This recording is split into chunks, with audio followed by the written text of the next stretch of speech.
அனைவருக்கும் வணக்கம். லாலாஜி மகராஜின் படைப்புகளின் முழு தொகுப்பு பாகம் 3.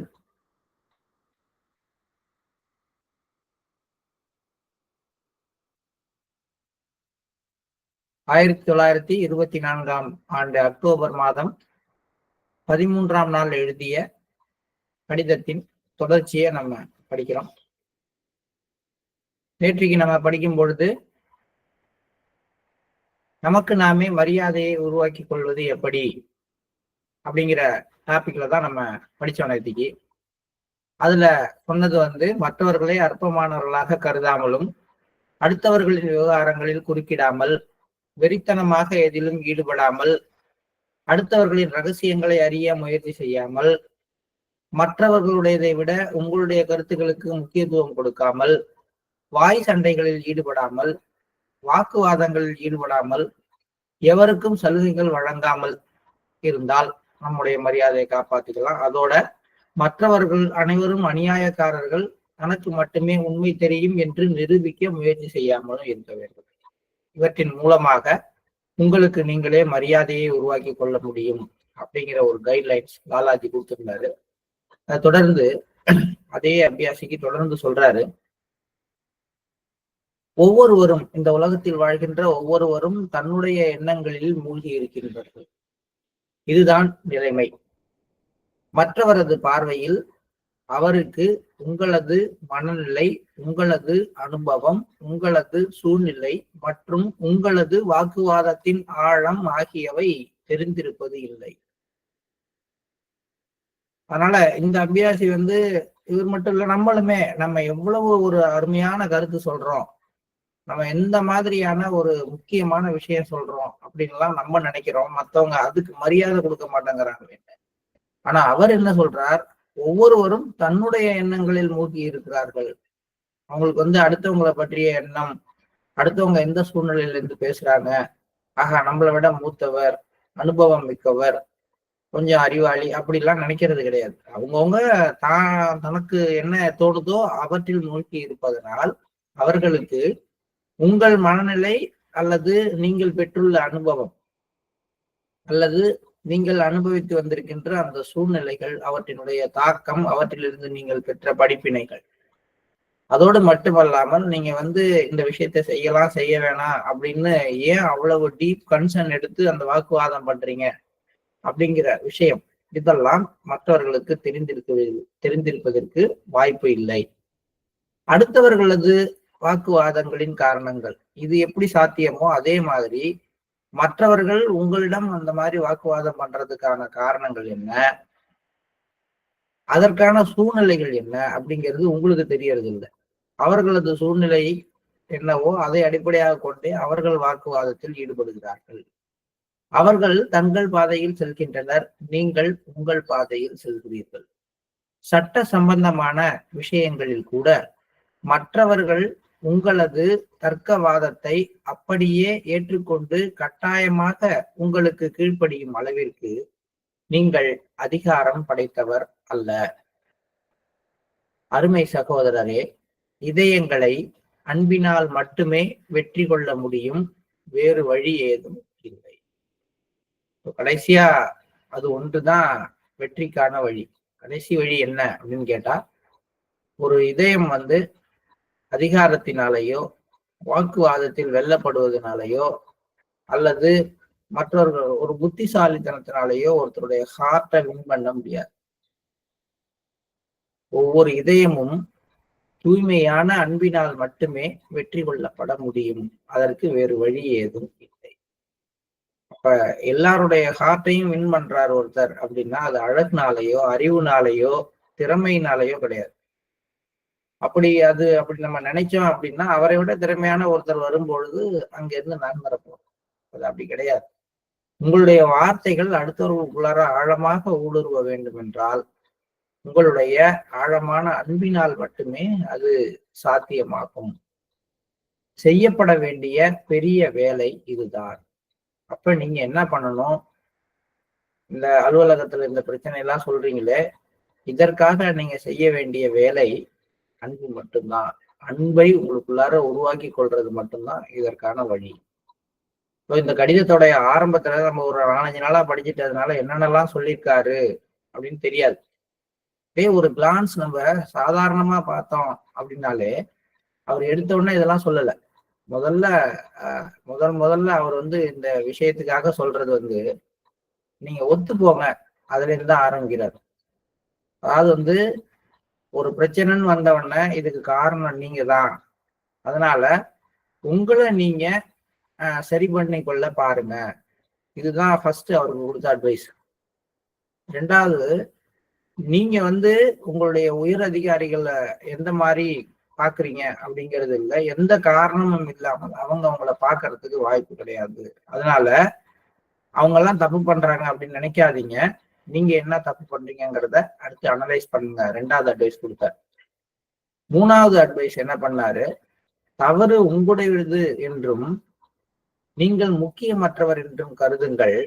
சூழ்நிலையில எதுவுமே உங்களுக்கு ஒத்து போகல அப்படின்னா பிடிவாதம் பிடிக்காமல் பொறுமையோடு மனதை ஒழுங்குபடுத்தி கொண்டு மனதை அலைவாய விடாமல் மௌனமாக இருங்கள். வரிசையா சொல்லிட்டு வர்றாரு. இந்த ஸ்டெப் எல்லாம் உங்களால ஹேண்டில் பண்ண முடியல அப்படின்னா நான் உங்களுக்கு ஒரு டெக்னிக் சொல்றேன். இதெல்லாம் நீங்க செட் ஆகல, ஆனாலும் பர்டிகுலரா அது பண்றாங்கன்னு சொன்னா அப்ப நீங்க அவங்களுடைய கண்களை நேருக்கு நேரா பாக்குறது, அவங்களுடைய தீய எண்ணங்கள் எல்லாத்தையும் உங்க மூச்சு வழியா உள்ள இழுத்து வெளியேற்றுவது, அவங்க இதயத்துல நல்ல எண்ணம் பரவுதுன்னு நினைக்கிற அந்த டெக்னிக்கை யூஸ் பண்ணி பாருங்க. இதெல்லாம் யூஸ் பண்ணியும் உங்களுக்கு இதுல ஒரு தீர்வு கிடைக்கல அப்படின்னா நீங்க இந்த அவமதிப்பு அப்படிங்கிறது என்ன காரணத்தினால வருது அப்படிங்கிறத ஆராய்ச்சி செய்து அந்த காரணங்கள் ஒரு 8-9 காரணங்கள் சொன்னார். அந்த மரியாதையை மறைக்கிறதுக்கு காரணமா இருக்கிற விஷயங்கள் என்னென்ன உங்கள்கிட்ட இருக்கோ அவற்றை களைந்து விடுங்கள். ஒரு கடிதத்துல இவ்வளவு விஷயங்கள் வரிசையா சொல்லிட்டு வந்துட்டு கடைசியா இன்னைக்கு என்ன சொல்றாரு, நீங்க அப்படியே எல்லாரும் உங்களுக்கு கீழ்ப்படைய வேண்டிய அவசியம் இல்லை என்பதை உணர்ந்து கொள்ளுங்கள். ரொம்ப முக்கியமானது, உங்கள் மீது நீங்கள் வேலை செய்யணும். என்ன வேலை அப்படின்னா அன்பாக நீங்கள் மாற வேண்டும்.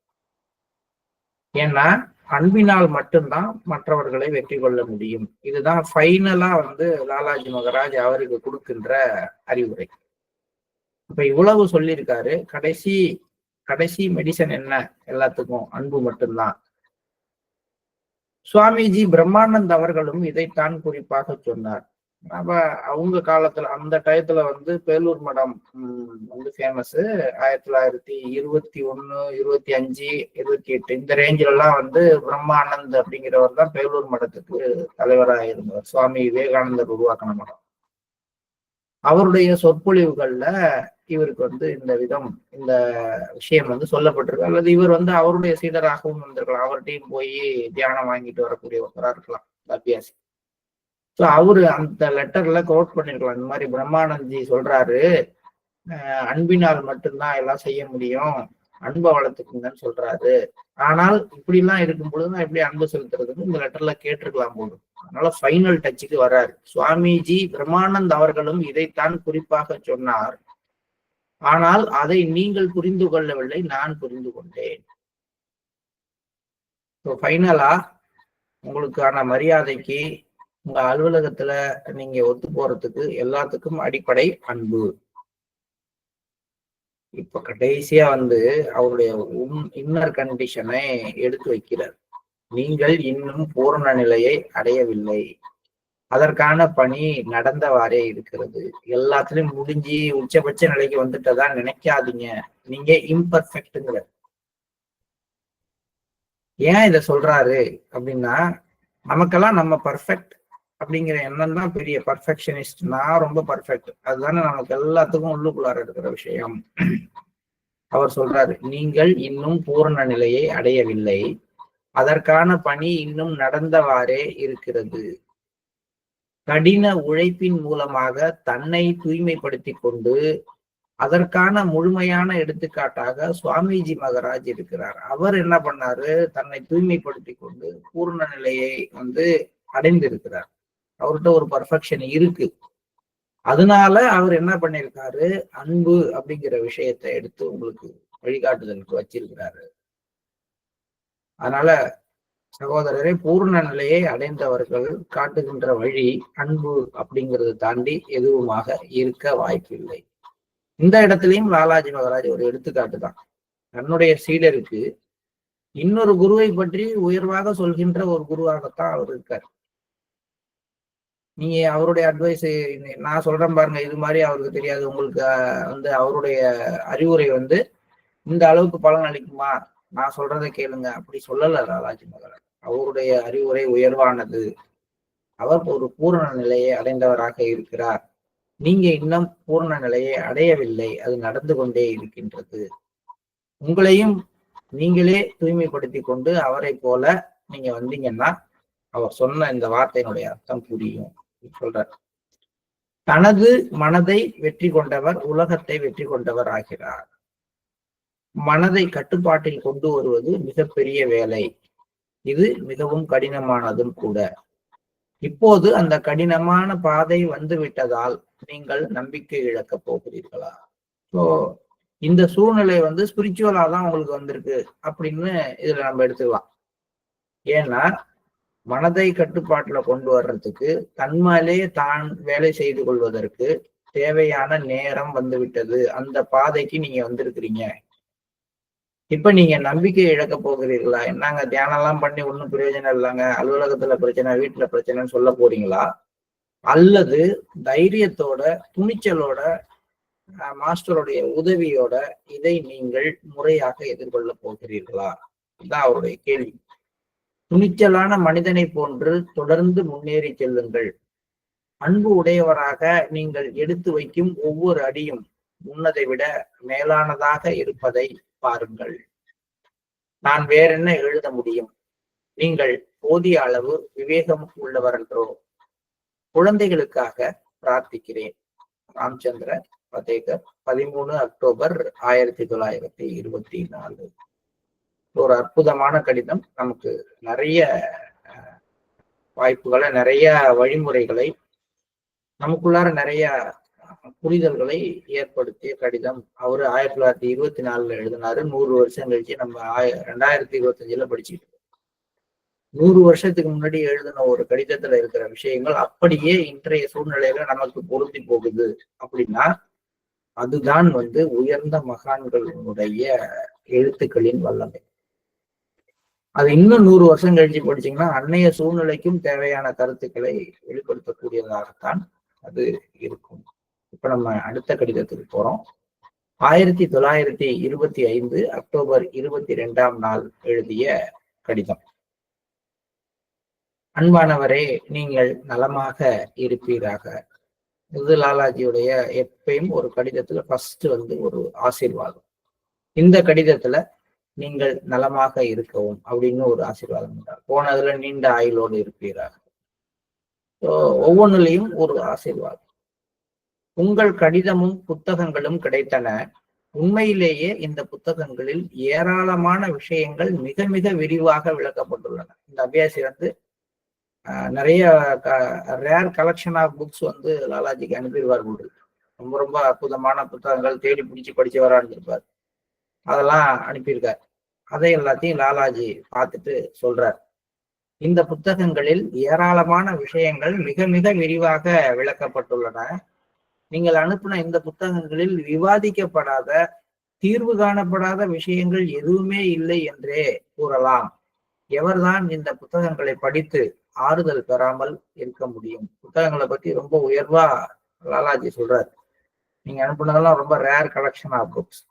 இதை நீங்க என்னதான் சொல்லல, உலகத்துல உள்ள எல்லா பிரச்சனையை பத்தியும் இதுல சொல்லி அதுக்கு தீர்வு எல்லாம் கொடுத்துருக்காங்களே.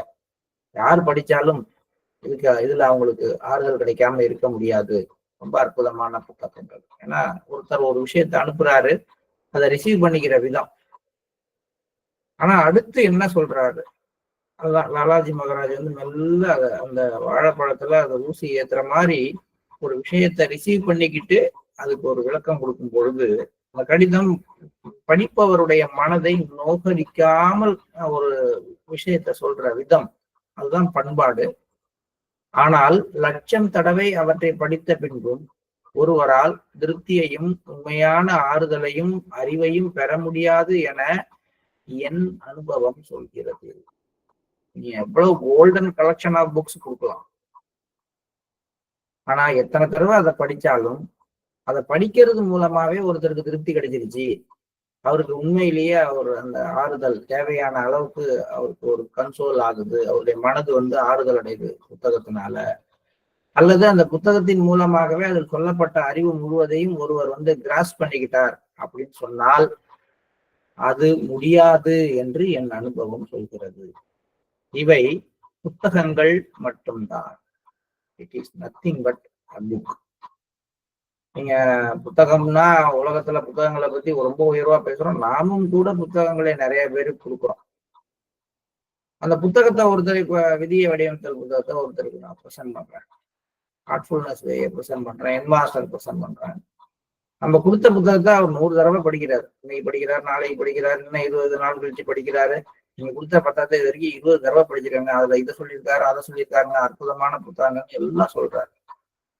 ஆனால் அந்த புத்தகத்துல சொன்ன விஷயத்த நான் அனுபவிச்சு பார்க்கணும்னு இறங்கி அவரு மெடிடேட் பண்ணாத வரைக்கும், தியானம் பண்ணாத வரைக்கும், தன்னுடைய குருநாதரை தான் தேட முயலாத வரைக்கும் அந்த புத்தகம் என்ன கொடுத்துட முடியும்? சார் எனக்கு கஷ்டம் வர்றப்பெல்லாம் அந்த புத்தகத்தை படிப்போம் சார், அதுல இருந்து எனக்கு டிப்ஸ் கிடைக்கும், அப்படி வேணா சொல்லிக்கலாம்.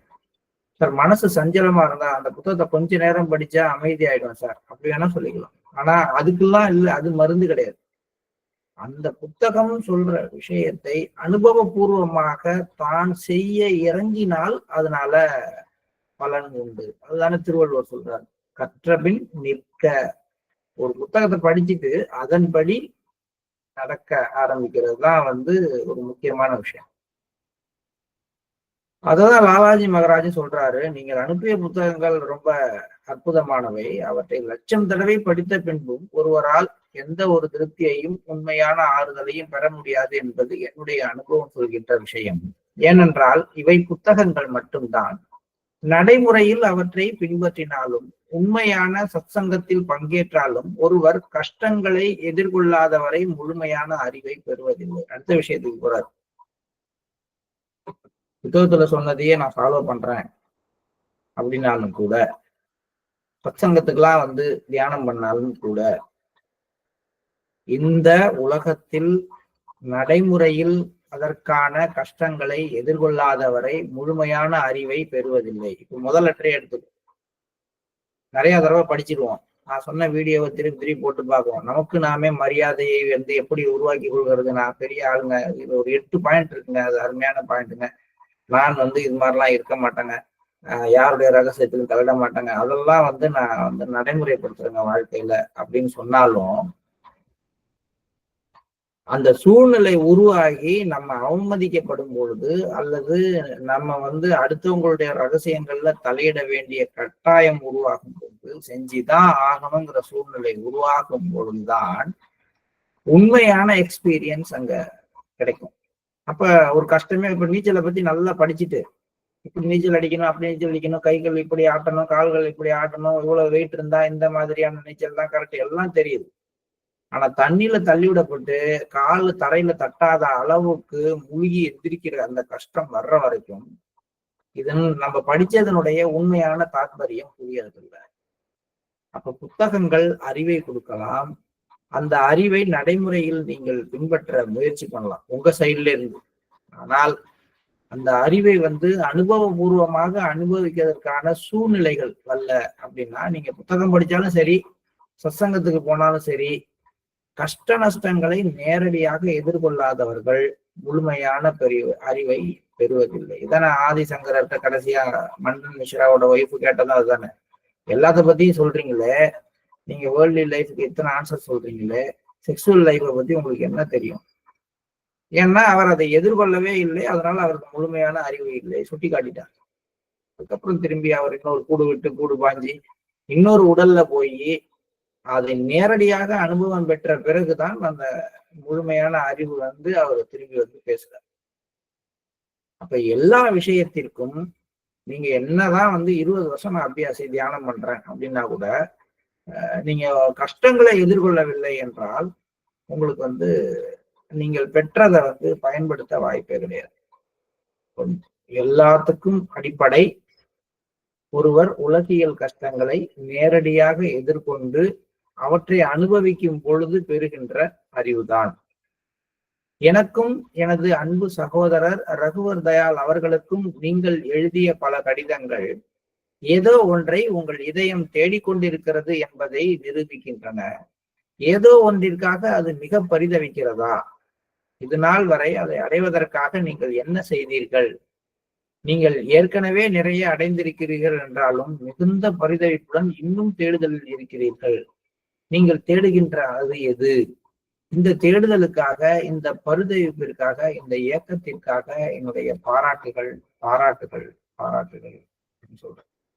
ஒருவேளை இது பாபுஜியோட லெட்டரா கூட இருக்கலாம், நம்ம என்ன கண்டோம். ஏன்னா பாலாஜி இந்த அளவுக்கு பாராட்டுறாரு, அதுவும் அந்த பரிதவிப்பை பத்தி சொல்றாரு. இந்த பரிதவிப்புங்கிற விஷயத்த பத்தி அதிகம் பேசுறது பாபுஜி தான். அதனால இது ஒருவேளை பாபுஜிக்கு எழுதின பதில் கடிதமா கூட இருக்கலாம், தெரிய வாய்ப்பு. அவர் அதை சொல்றாரு. நீங்க எல்லாரும், ஆனா பாபுஜி தான் ரகுவர் தயாள்கிட்டையும் ரொம்ப ஈடுபாடா இருந்தார். லாலாஜியோட ரகுவர் தயாள்னா பாபுஜிக்கு ரொம்ப பிடிக்கும், அவரோட ரொம்பவும் ஒரு நெருக்கமா இருந்தது. அப்ப 2 பேருக்கும் அவர் எழுதிய பல கடிதங்களில் ஒரு விஷயம், உங்கள்கிட்ட தேடல் இருக்கு, உங்களுக்குள்ளார ஒரு பரிதவிப்பு இருக்கு. இந்த பரிதவிப்பை நான் பாராட்டுகிறேன். ஒரு குருவினுடைய பாராட்டு சிஷ்யனுடைய அறிவு, சிஷ்யனுடைய டிசிப்ளின் இதெல்லாம் கிடையாது. அதெல்லாம் ஒரு குரு வந்து மகிழ்ச்சி அடைகிறார். ஆனால் உண்மையிலேயே வந்து அவர் எதிர்நோக்கிற ஒரு விஷயம் வர்றப்பதான் பாராட்டுகிறார். எதிர்பார்த்ததை விட அதிகமாக ஒரு விஷயம் இருக்கும் பொழுதுதான் பாராட்டுகிறார். அவர் குருவினுடைய எதிர்பார்ப்பெல்லாம் தன்னுடைய சீடன்ட்ட இருக்கக்கூடிய அந்த பரிதவிப்பு தான். லாலாஜி ஒரு தடவை கூட பாராட்டு சொல்ல, பாராட்டுகள், பாராட்டுகள், பாராட்டுகள். எதற்காக? ஒரு தேடுதல், ஒரு இயக்கம், ஒரு தவிப்பு ஆன்மாவுல இருக்கணும். ஏதோ எனக்கு நிறைவடையில, இன்னும் எனக்கு ஏதோ ஒன்று வேணும்னு உள்ளார்ந்த தேடுதல் ஒரு சிஷ்யன்ட்ட உருவாக்குறது ஒரு குருநாதரை மிகவும் ஆனந்தத்தில் ஆழ்த்துகின்றது. அவர் அதை பாராட்டுகிறார். அசட்டையாக தூங்கிக் கொண்டிருப்பவர்களுக்காக நான் வருத்தப்படுகிறேன். இது அவர்களை முற்றிலும் செயலற்றவர்கள் ஆகிவிட்டது. அப்புறம் என்ன, வருவேங்க, நான் கரெக்டா வந்துடுவேன், தியானம் பண்ணுவேன், காலையில எழுந்து தியானம் பண்ணுவாங்க, சுத்திகரிப்பு பண்ணுவாங்க, சத்சங்கமா விடவே மாட்டாங்க, ஒரு சத்சங்கம் கூட விட மாட்டாங்க. இது நாள் வரைக்கும் சிஸ்டத்துல சேர்ந்ததுல இருந்து சத்சங்கத்தையே விட்டது இல்லைங்க. எல்லாம் ரைட்டுங்க. இதெல்லாம் பண்ணி உங்களுக்கு என்னங்க? அதெல்லாம் தெரியாதுங்க. எல்லாம் வருவா சொல்லுவாங்க, வருவேன், செய்வேன், அவ்வளவுதான். ஏன் சத்சங்கம்லாம் அட்டன் பண்றீங்களே, இதனால என்ன ஃபீலிங் உங்களுக்கு கிரியேட் ஆயிருக்கு? அதெல்லாம் தெரியாதுங்க. மாஸ்டர் சொல்லியிருக்காரு, செய்யறேன், நல்லா இருக்குங்க. இதை தாண்டி போகவே இல்லை அப்படின்னா நான் வருத்தம் தான் படுவேங்கிறார். ஒரு தியானமும் ஒரு சத்சங்கமும் உள்ளுக்குள்ளார இன்னும் ஆழமா போகணும், இன்னும் வந்து அந்த உண்மையானது எதுங்கிறத நோக்கிய தவிப்பு, சத்தியத்தை நோக்கிய தவிப்பு, உள்ளுக்குள்ளார இருக்க அந்த தெய்வீகத்தை இன்னும் அடைய முடியலையேங்கிற அந்த வேதனைய, அந்த ஹையர் லெவல் ஃப்ரீக்குவன்சியை ரீச் பண்ண முடியலையே அப்படிங்கிற ஒரு ஏக்கத்தை தூண்டுறதா இருக்கும். ஏன்னா நாம இருக்கிற கண்டிஷனை விட இன்னும் சூட்சுமமான கண்டிஷனுக்கு போறோம் ஒரு தியானத்துல. போயிட்டு வந்தவொடனே எப்படி இருக்கணும்? ஒரு காதலியை போய் பார்த்துட்டு வந்தோம்னா எப்படி இருக்கணும்? இன்னும் கொஞ்ச நேரம் பேசிட்டு இருந்தா பரவாயில்லையே, அடுத்து எப்ப போகலாம் அப்படின்னு தோணும். அதுதானே உண்மையான காதலினுடைய அடையாளம். நமக்கு ஒரு அற்புதமான ஒரு ஊருக்கு, நம்ம இல்லாத ஒரு ஊருக்கு, இது வரைக்கும் நம்ம வந்து பார்த்திருக்காத ஒரு ஊருக்கு, ரொம்பவும் இதமான சூழ்நிலையோட ஒரு ஊருக்கு போயிட்டு வரோம் அப்படின்னா, போயிட்டு வந்து பல நாட்களுக்கு அதை பற்றிய சிந்தனையும் அடுத்து அந்த ஊருக்கு போகலாமா, அங்கேயே போய் தங்கிடுவோமா அப்படிங்கிற எண்ணமும் நமக்கு உருவாகினாதானே அந்த ஊர் நம்ம மேல பாதிப்பை ஏற்படுத்துது. அப்போ ஒரு சத்சங்கத்துக்கு போயிட்டு வந்தவங்க, சத்சங்கத்துக்கு போயிட்டு வந்த பிறகு அந்த சூழ்நிலை மனதுக்குள்ளார வந்து, அடாடா என்ன அற்புதமான சூழ்நிலை, அந்த சூழ்நிலையிலேயே நம்ம இருந்துடக்கூடாதா, அந்த சூழ்நிலையில எப்பயும் இருக்க என்ன வழி அப்படின்னு தேடுனா அது சரி. ரைட்டுங்க. இன்னைக்கு வந்து கரெக்டா காலம்பர சத்சங்கம் டிக்கு போடுகிறது, பேப்பர்ல டிக்கு, சத்சங்கம் அட்டன் பண்ணியாச்சு, இண்டிவிஜுவல் சிட்டிங் எடுத்தாச்சு, காலை தியானம் பண்ணியாச்சு, மாலை சுத்திகரிப்பு பண்ணியாச்சு, மாஸ்டருடைய புத்தகம் படிச்சாச்சு, எக்ஸ்ட்ராவா ஒரு காலம்பர 5 பேச வீடியோவையும் கேட்டாச்சு, எல்லாம் டிக்குங்க, டெய்லி டிக்குங்க. நான் ஒரு பர்ஃபெக்ட்னு வேணா நீங்க சொல்லலாம். ஆனால் இந்த இயக்கமும் அல்லது சத்தியத்தை தேடுவதற்கான தாகமோ உங்களுக்குள் வரவில்லை அப்படின்னா இது எல்லாத்தினாலும் என்ன பயன்? இதை அறியாதவர்களுக்காக நான் அதிகமாக வருந்துகிறேன். உண்மையிலேயே இந்த பயிற்சியோ இந்த ஒரு புத்தக வாசித்தலோ அல்லது ஏதோ ஒண்ணு அது உள்ளுக்குள்ளார ஒரு இயக்கத்தை ஒரு தவிப்பை உருவாக்கும். அந்த புத்தக வாசிப்பு முடியும் பொழுது அந்த தியானம் முடிஞ்சு எந்திரிக்கும் பொழுது இன்னும் ஆழமாகவும் அந்த கண்டிஷனை நினைச்சு உருகுற மாதிரியும் போகணும். நம்ம தவிப்பு எப்படி இருக்குன்னா, அடுத்து யாரு வாசிப்பா, அடுத்து எங்க மீட்டிங் நடக்கும், அதுக்கு போலாமா, அவங்க என்ன சொன்னாங்க, அதை கேட்டு முடிச்சோன்னா அடுத்து வாட்ஸ்அப்ல எதை பத்தி சொல்லியிருக்காங்க. அதாவது அறிவு அப்படியே உள்ளுக்குள்ளார வாங்கி விடுறதுலதான் தவிப்பு இருக்கு. இதை தெரிஞ்சுக்கிட்டேன், அதை தெரிஞ்சுக்கிட்டேன், அதை படிச்சேன்.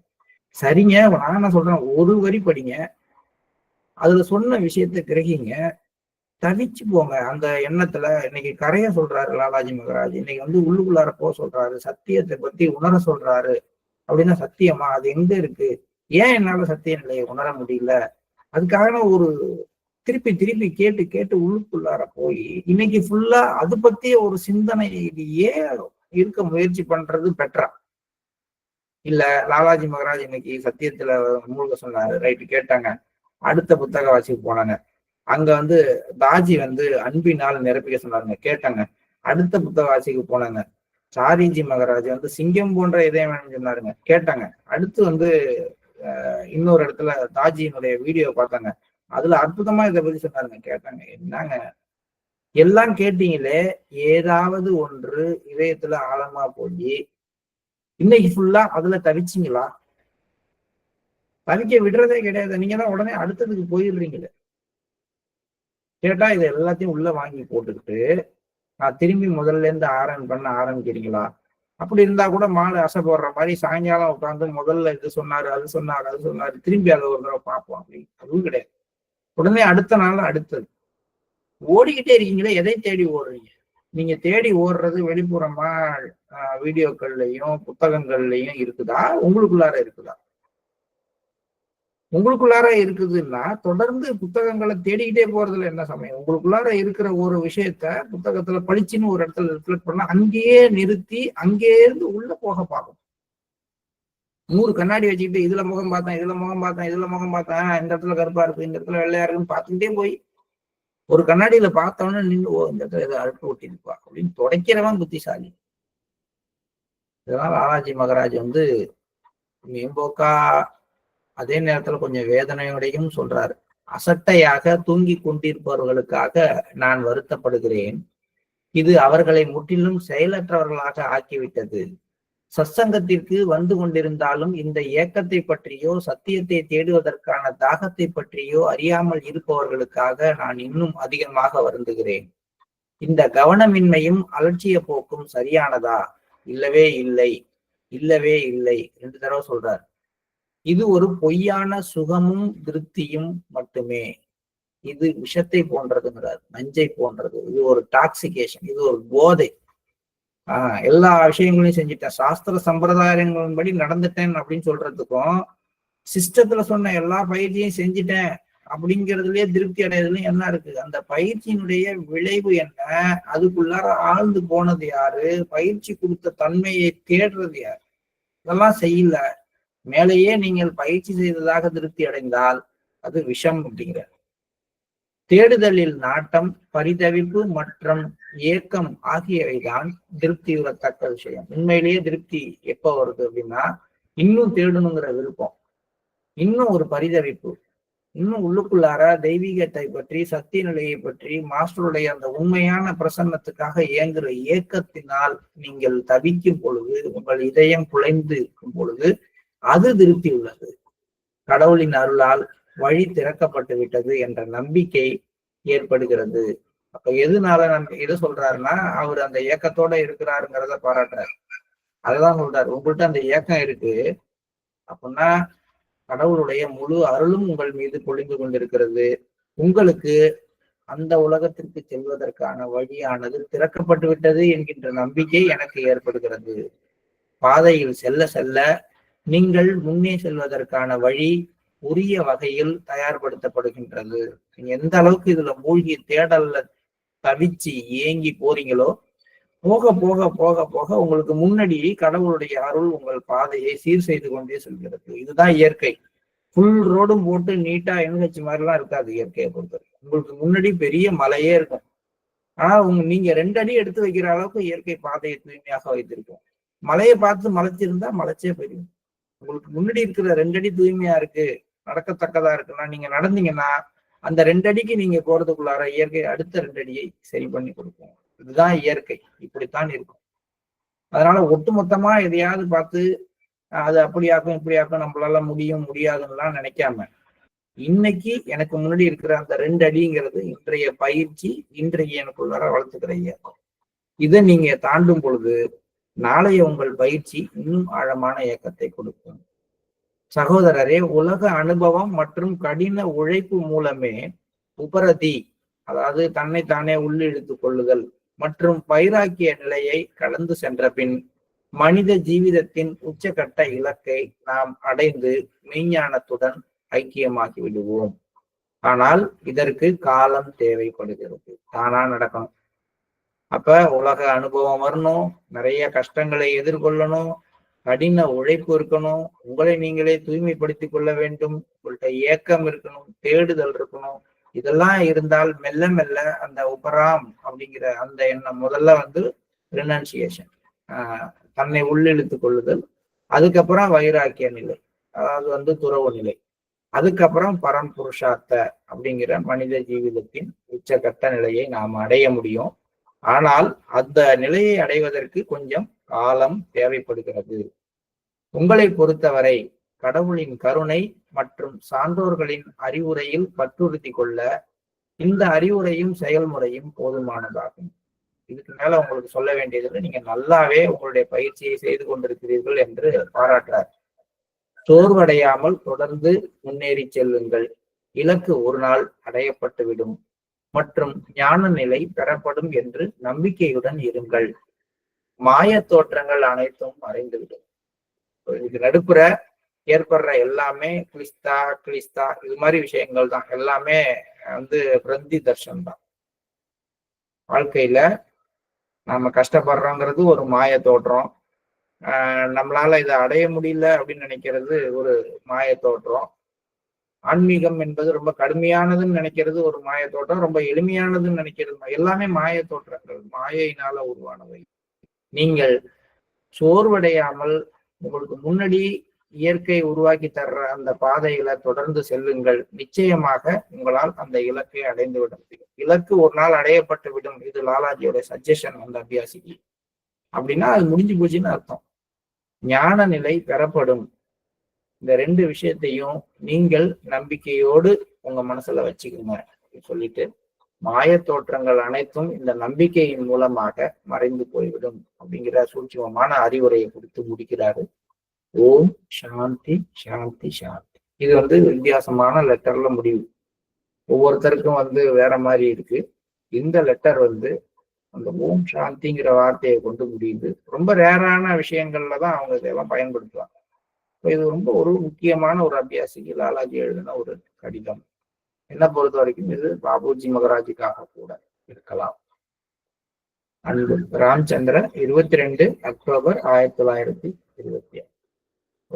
இன்னைக்கு இன்னொரு கடிதத்தை முழுமையா முடிச்சிருக்கோம். அடுத்த கடிதத்தை நாளைக்கு தொடருவோம். இப்ப நம்ம காலை நேர தியானத்திற்கு செல்வோம்.